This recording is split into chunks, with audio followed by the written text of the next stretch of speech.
everybody. It is Tuesday, September 13th. In our church calendar, it's also the memorial of St. John Chrysostom. So if you know church history, he was a great preacher. Chrysostom means golden mouth because he spoke so well. But for us as Eastern Catholics who were raised in the Eastern Rite Catholic Church, he's also one who did our liturgies, and so he's there. But anyway, our gospel today is from Luke chapter 7, verses 11 through 17. And it's a scene where it's called the widow Nain scene, where Jesus is walking to the city through this evening. He comes across a funeral, and it's a mother, and she's bearing her only child. It's a widow, so she's bearing her only child, which sets all up because, again, in society at that time, there were no protections, and so a widow was only taken care of by her children. So this woman, having no son, was in a precarious situation.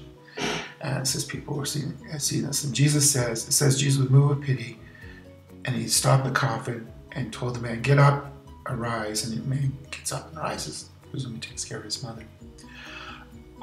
What I was thinking about this is this book I've kind of talked about, and I'm reading about theology, is the author says, for Jesus, he knew the Father so well, because he's one with the Father, that he could not imagine death.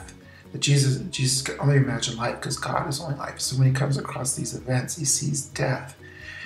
He has to get rid of death because this is not part of God. God has no death in him. And so he restores this man to life, and he restores the woman to life as well. And I'm thinking, wow, can't we have the same imagination?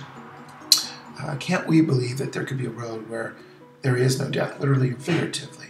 Yesterday I was at a press conference for Action, and kind of trying to call attention to the fact that we have all this great development, which is good news for around downtown area, but they're pushing out the poor.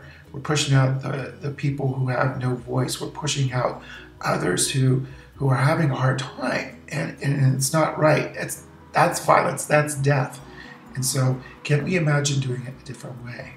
Or can't we imagine in our own lives not supporting death in the way that we do with our violence of words, with our violence of actions? How we gossip, we cheat with one another, and we passively, aggressively attack one another. Hey, can't we have to imagine differently? We have to imagine as Jesus, not just do as Jesus. Good. But can't we imagine as Jesus?